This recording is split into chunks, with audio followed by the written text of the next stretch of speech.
Hello guys, welcome to another edition of Mecha JP01. Today I'm just going to show you my new spray booth that I got from Amazon for about $100, which is a very good price for this kind of item that is really needed. Yeah, it's actually very spacious. You can fit an very easily, and it's very good quality. So let's take a look at it. So what I have planned for this session is just to paint some spoons that I have right here. These are good quality spoons that I got from the OXXO, and I'm just going to paint over them and put some gloss over them, and that is going to help us give us an idea of how the spray booth works. And also I'll be filling in some requests from people that wanted to see how a good varnish, a good clear coat gives different looks to different kinds of tones. And if the paint is matte, for example, the ones we have here, some of them are matte. So what I was trying to do with this video was just showing you guys how this varnish looks, and that's what we're gonna do here. So you can expect me not talking for a lot of the video, just showing you how it goes. I'm also going to be showing you one of my new acquisitions, that was the Gallery airbrush, which is a very good airbrush, actually one of the cheaper ones I got, and it works just like my GSI Creos 289, my PS289. So it's a really good airbrush. I really do recommend them, and you're going to see the results in them. I want to also show you, maybe I'm going to do it at the end of the video, but I want to also show you what the compressor settings that I use are. And actually, a problem that I had in this particular recording session was that I was using a lot of pressure in my compressor, so that made some what they call orange peel look on my spoons at the end. So that was a little bit of a problem, and that was because normally I use a little more pressure for my GSI Creos airbrush, but the Gallery airbrush really doesn't require that much pressure to work properly. Just about 20 to 24 psi should be more than enough for you to work well with that airbrush, especially if you're doing using the 0.5 millimeter needle.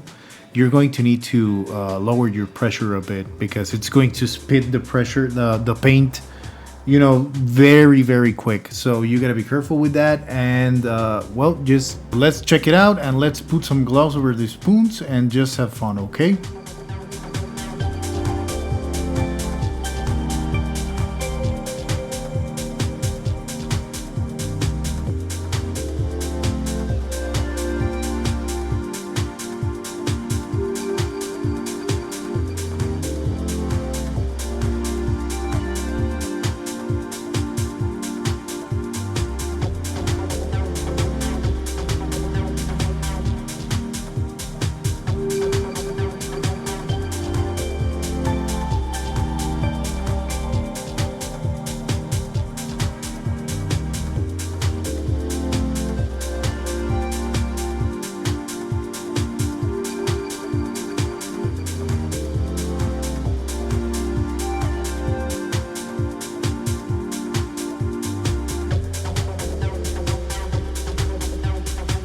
For this next spoon, I'll walk you through my process. The technique is something that you'll have to get used to yourself, but basically just start pushing paint outside of the piece itself and go in a single direction without stopping the whole way through the surface you want to paint. You have to keep in mind, in this order, the pressure, which is a PSI from the compressor, the distance, the amount of paint, the direction, and that's it. There's no better way to practice than using spoons or similar plastic cutlery, especially these things that you have to keep in mind. So always make sure that you have some good looking spoons under your belt before committing yourself to the painting of your kit. First, we spray just air through the brush to get rid of any dust or particles on the surface. Then, after we're sure it's clear, we start putting a light coat, barely a misting, over our plastic. try and do it about 7 inches or 20 centimeters away from the piece. We let it sit and dry. We can push some air on it to accelerate it. After about a minute, we start putting a light coat, but a little heavier than the last one. You can get a little closer to. Let it sit for a little bit and then go in again, now with a heavy coat, but don't flood it. Just make sure that you get the whole surface wet with paint. And that's it. That's all you have to do to paint any piece of plastic. But obviously it's something that requires practice, and you're going to have to experiment with your particular airbrush and your compressor to see what best works for you with different paints and different pressure types and different thinning methods. So you're just gonna have to practice and see what works best for you.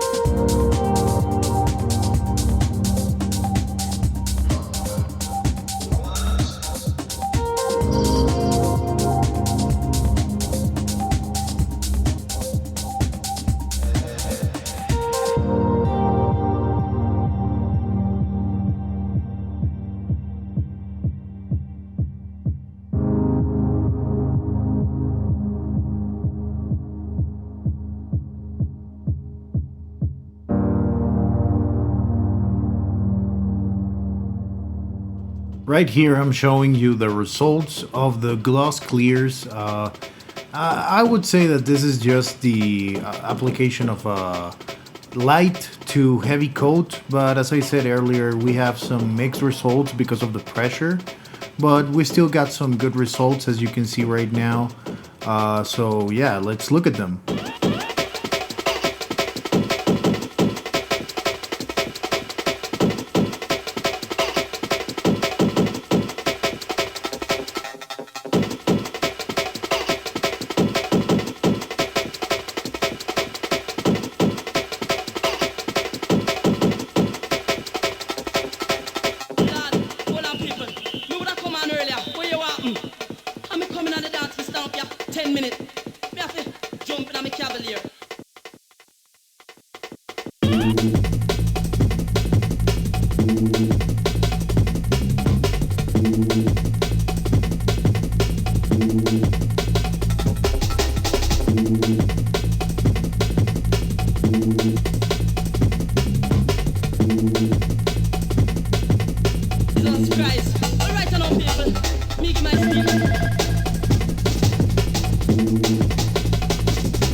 Just wanted to remind everyone that every song that is used in the video is going to be linked in the description with the Bandcamp and the SoundCloud and whatever I can find from the artists. And I want to personally thank all the artists that so gracefully gave me permission to use their songs in the video.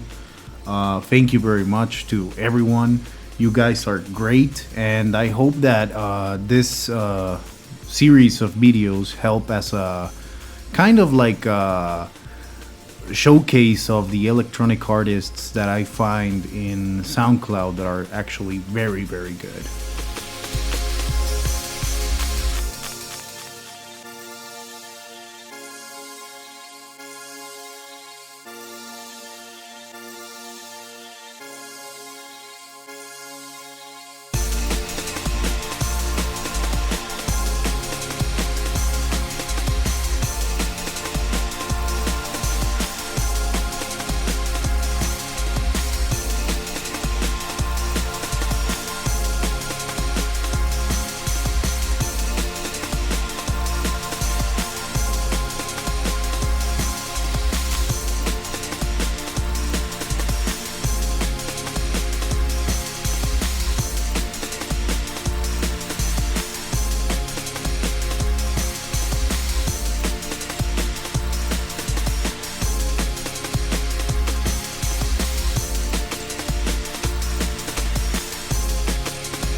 So this is just about after an hour of applying the top coat on these spoons that were already colored, and you can see the results that we got with this. Remember that this was obviously gloss coat over these spoons, which most of them were matte actually.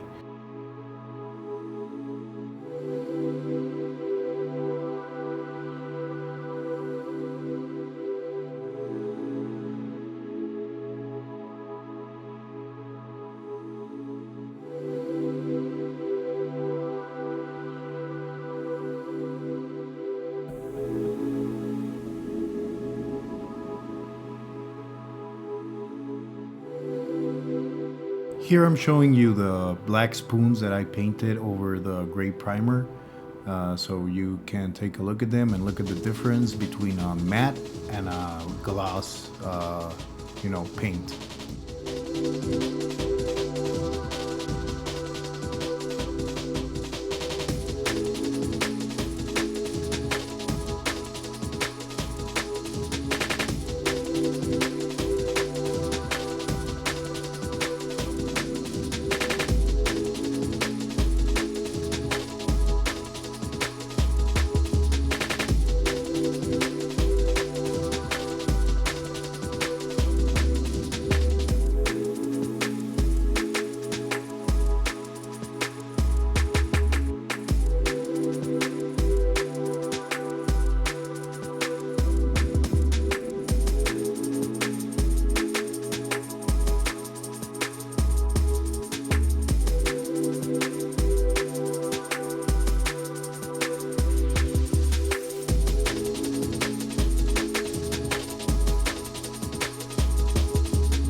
Here I'm going to show you just how I thin down my clear coats that I use.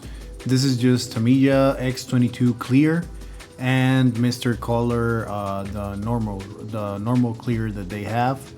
And I use a bottle, a spare bottle from Gaia Notes, and then I just put some of the clear on it. Since this is an acrylic hybrid and a lacquer paint, they mix well with each other. There's no problem with that.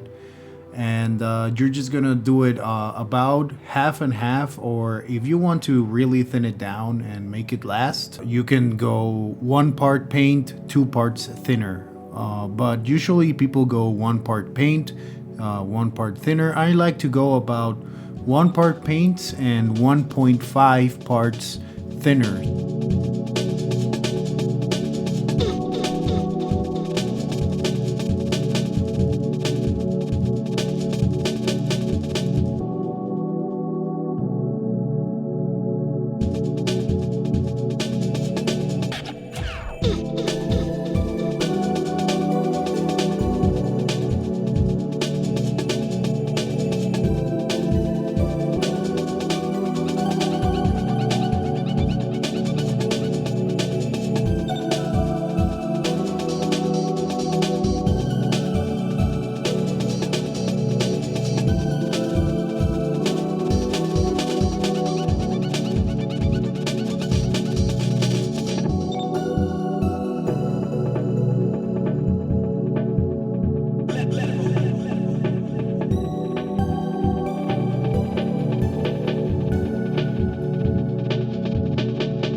Okay, everyone, so just before we finish this video up, I just wanted to tell you that there's a Discord that is for Spanish speaking people only, but I'll leave a link in the description if you want to join in.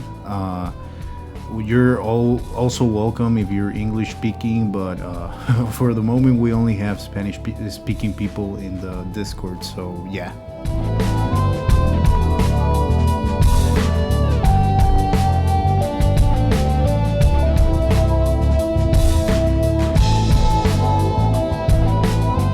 Alright everyone, I thank you very much for watching my video. I hope that this was insightful. If you don't know how varnishes look, or you're looking for a specific way that you want your kit to look at the end, I hope that this was helpful for you, and I hope that I see you on the next one. Please remember to subscribe to the channel, and remember to share the video with anyone who might find the information in this video useful. And also please just subscribe to the channel, leave a comment. I love interacting with you guys, and I hope to see you on the next video, and I hope that you have a great rest of your week. And again, thank you very much for taking the time to watch this video.